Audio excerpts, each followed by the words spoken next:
Yeah, ladies and gentlemen, it's your boy, the General X, the DJ 257 present. Yeah. Omwana wanyu atembaye kumanya bande gatega ibiganza tegaho n'umwana wanje nacuzobayo. So nkuko twakoze ikiganiro cya mbere, episode ya mbere ija hanze irakundwa byatari abantu bakamumaho baza ngo Alex ngo mutipe ngo twamuheruka kera ngo mutipe ngo natwenza n'ibiki ngo dukorera ngo episode ya kabiri. So episode ya kabiri yagiye kumurondera nkuko mwabintumye mva all the way from take home. So twakoranye ikindi kiganiro so ngiki reka mugikurikirane hanyuma mutubwire icyo mwiyumvira n'icyo mubona icyo twokora. Free Agent Entertainment nibyo dukora nkuko bisanzwe nkuko twabimemeje. Yeah. Mbazana kwisho. Nyine byose turiganira aho yende twibere muri quartier y'inzu ngo turiganire. Nyine nk'ubu ni iki like ubona kiri mu nzu ubona bati iki kintu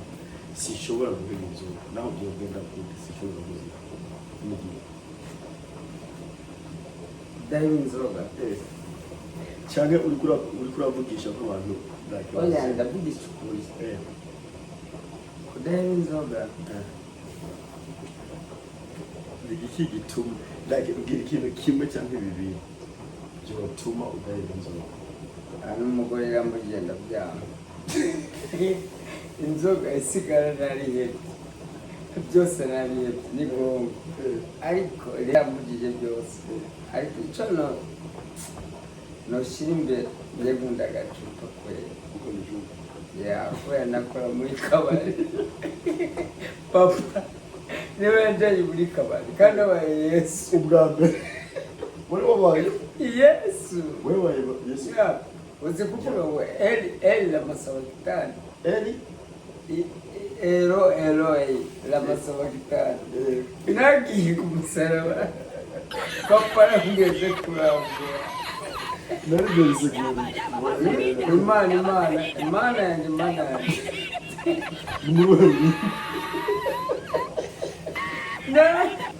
nabwiye papa ntiwakoresheje icyaha ndagenda kurangura inzoga mu Buganda abagambata mu Rwanda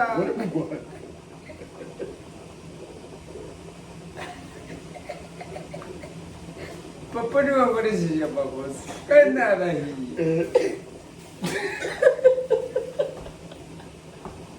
hanyuma bigenda gute aho rero papa arambwira ngo sinkeneye yuko ujya kujya dini genda kurangura inzoga umvego ziryoshye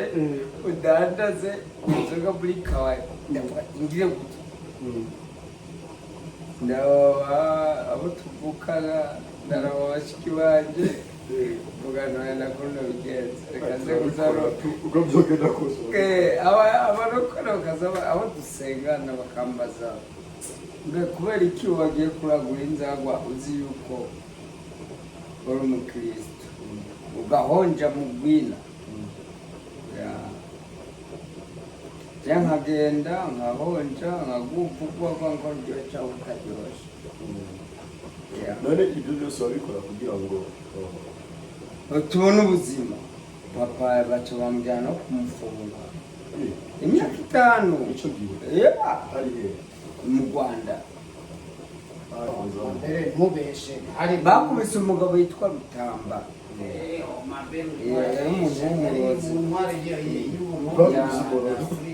bakubise umurozi yitwa Rutamba Salvatori ajya ndimone sheregiyo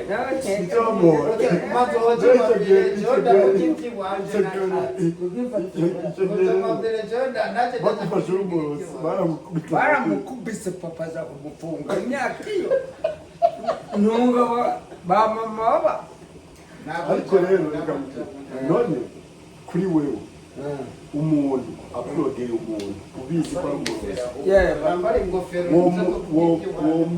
wo mwihanira wo murega wo cyangwa wo murega urabona nk'ubu abarozi barahari atarakuroza ngo uzobe ikindi kintu agushiramo isuku umufashe cyangwa ubimenye ko uyu muntu yakuroze wowe wo mugira gute ari nkawe umuntu wamenye ko yakuroze ukabimenya ko yakuroze wowe wobimugira gute no mwica mwizera cy'Imana ya ahubwo n'abaperezida barihangana no kuri kw'Imana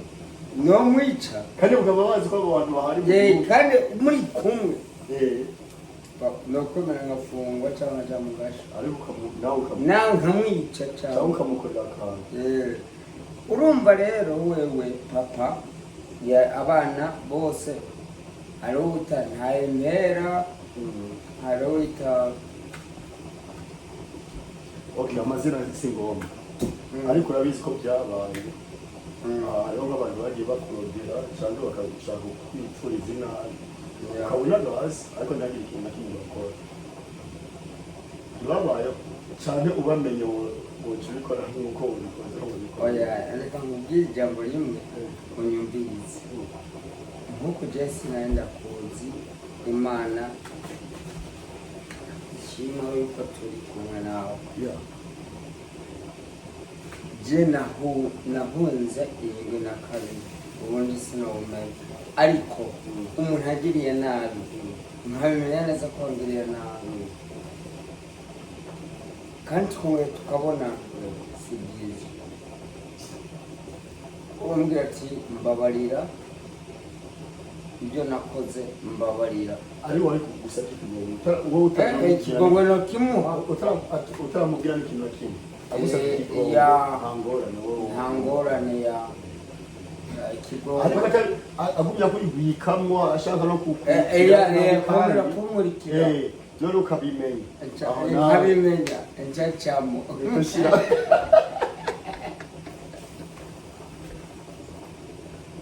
no kumana Imana iravuga ati duhariranire yego none wewe jewe nkubona honze nimba mvuze ati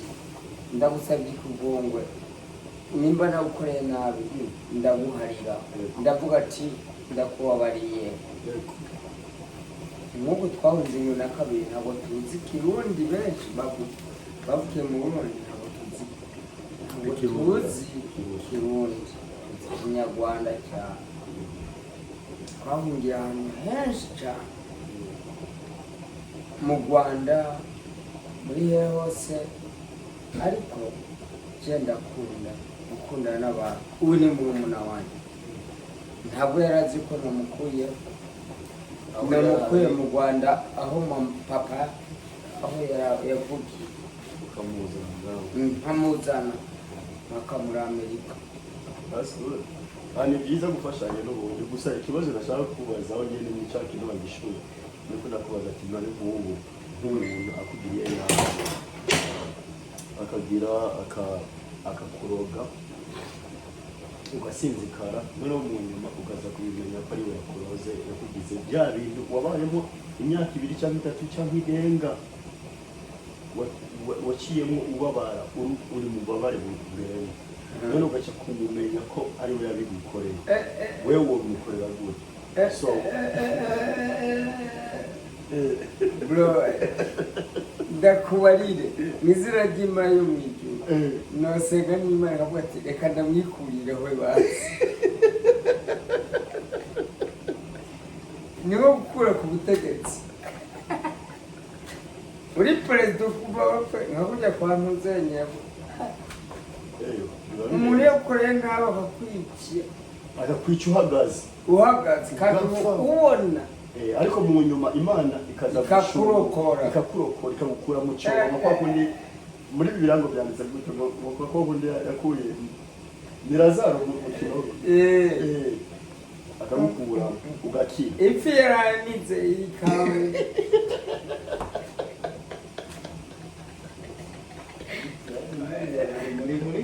ifi ikamiko ikandekura nomba Yesu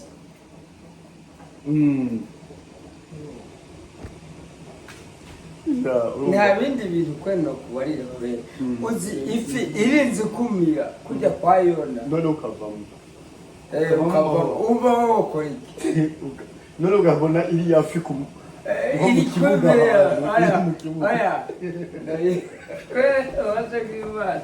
navuga ati musame kuja kwa jibo musame baba musame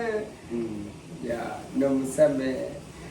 Ladies and gentlemen, namwe mutubwire ibyo mwiyumvira muri comment cyangwa musharinga ikiganiro abaza kukibona hanyuma bavuga igitekerezo cyabo uko wo bikora mu gihe umuntu yagukoreye nabi ashaka kukwigisha hanyuma mu nyuma ukabimenya ko umuntu yashatse kubikora ariko Imana ikamukorokora wewe mubwirire iki wewe mbwira muri comments sharp 257 represent baby.